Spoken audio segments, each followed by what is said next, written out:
শীতকাল এমনই এক কাল যেখানে তুমি না বেশিরভাগ মানুষেরই মোটিভেশন হারায়। যেমন ঘরের বাইরে বেরানো যায় না ঠান্ডা হাওয়ার জন্য, এবং তার মধ্যে তো পিকনিক পার্টি লেগেই রয়েছে। কারো না কারোর বিয়ে, কারো না কারোর শ্রাদ্ধ, কারো না কারোর অন্নপ্রাশন হয়েই যাচ্ছে। এবং বাড়িতে তৈরি হচ্ছে নানা রকমের মিষ্টি, পিঠে, পুলি, নলেন গুড়ের রসগোল্লা। আহা, জিভ থেকে জল বেরাচ্ছে, তাই না?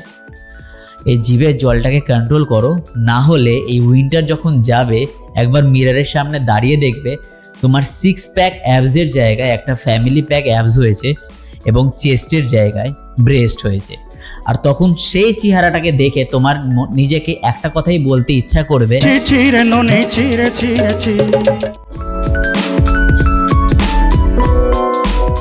শুধু তোমরা না, তোমাদের মতন আমিও সেম সিচুয়েশনে পড়েছিলাম। সে বহুদিন আগে আমি প্রত্যেকটা উইন্টারে তোমাদের মতন সেম মিস্টেক করতাম, আর বুঝতে পারতাম না উইন্টার চলে যাওয়ার পর যে আমার এত সুন্দর ফিজিকটাতে এত বাজেভাবে কেন ইম্প্যাক্ট পড়লো, এত বাজে শেপ কিভাবে এলো। অনেক চিন্তিত হয়ে গেছিলাম। বাট একটা সময় এরকম এলো যে আমি কিছু টিপস, কিছু প্রোগ্রাম, কিছু প্ল্যান বানালাম অনেক রিসার্চ করার পরে, যখন আমি কোচ হলাম।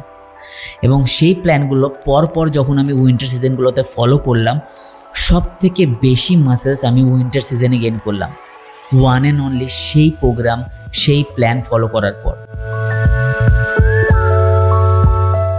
সো উইন্টারের যে মোটিভেশন সেটাকে বাড়াতে হলে আর বাধা অতিক্রম করতে হলে, ওয়ার্কআউট শুরু করতে হলে সবার প্রথম হাতিয়ার হলো তোমার ওয়ার্ম আপ।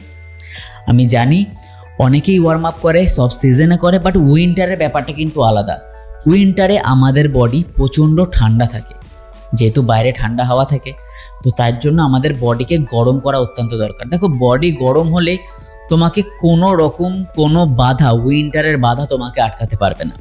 তো সেই কারণের জন্য জিমে গিয়ে সবার প্রথম যেটা তোমার কাজ সেটা হচ্ছে 5 to 10 বা 15 মিনিটস স্লো স্টেডি কার্ডিও করো, তার সাথে ডাইনামিক স্ট্রেচিং অ্যাড করো।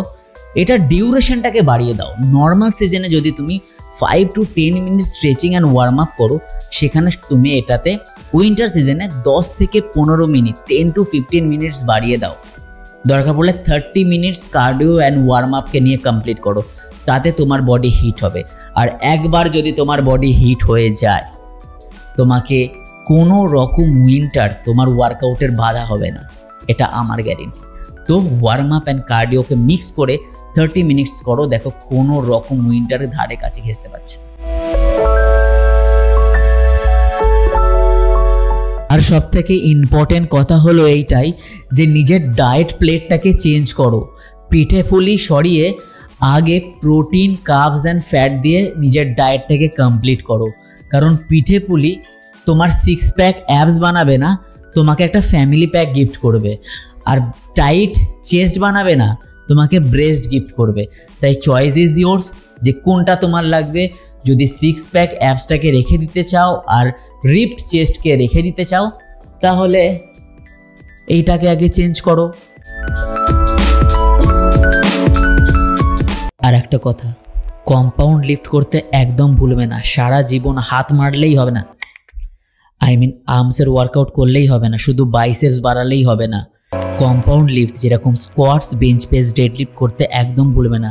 কারণ কম্পাউন্ড এক্সারসাইজ আমাদের মাল্টি জয়েন্ট এবং মাল্টি মাসেলকে একসাথে অ্যাক্টিভ করে, একসাথে অনেক মাসেলস অ্যাক্টিভ করে, এবং তার ফলে আমাদের বডির ব্লাড ফ্লো বেড়ে যায়, নাইট্রোজেন রিটেনশন বেড়ে যায়, এবং তার সাথে সাথে ওয়ার্কআউটের ডিউরেশন বেড়ে যায়। মানে শীতকালে যেই ফাঁকিটা তুমি মারতে চাইছিলে সেই ফাঁকিটা তুমি মারতে পারবে না, ঠিক আছে? তাই কম্পাউন্ড এক্সারসাইজ একদম অ্যাড করে রাখবে তুমি তোমার ওয়ার্কআউটে, ভুলো না যেন।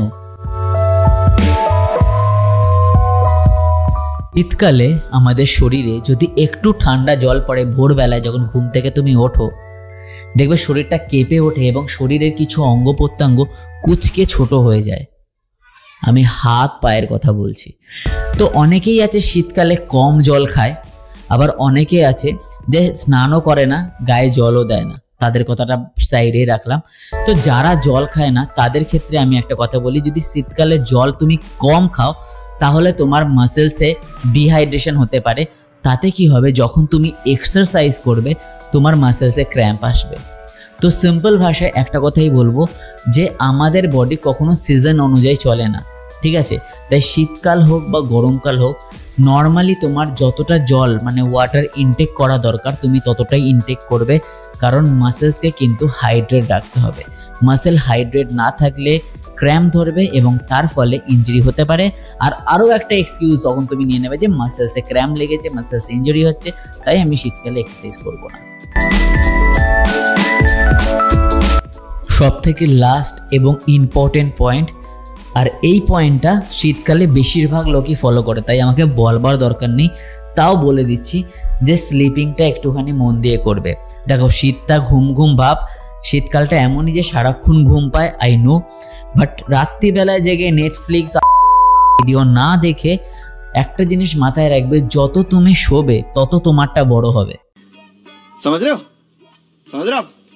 रहे हो ना? আবার সেই ডার্টি মাইন্ড, মাসেল বড় হবে।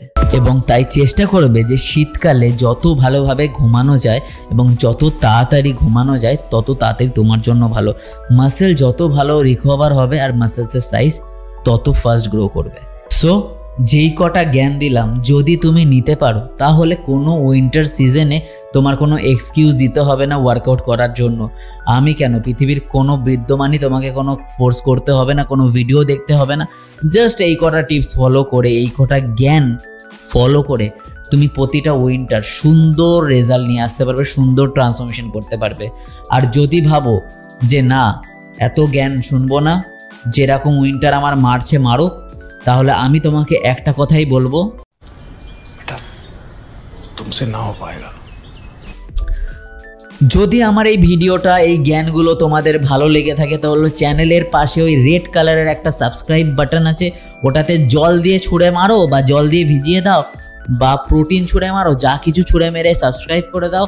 আর শেয়ার করো তোমার সেই সব বন্ধুদের যারা উইন্টারে এক্সকিউজ দেয় আর এক্সারসাইজ করতে ভয় পায় আর বাড়িতে গান্ডে পিণ্ডে পিঠে গেলে, ঠিক আছে, তাদেরকে। বাই বাই, সি ইউ, দেখা হবে নেক্সট ভিডিওতে।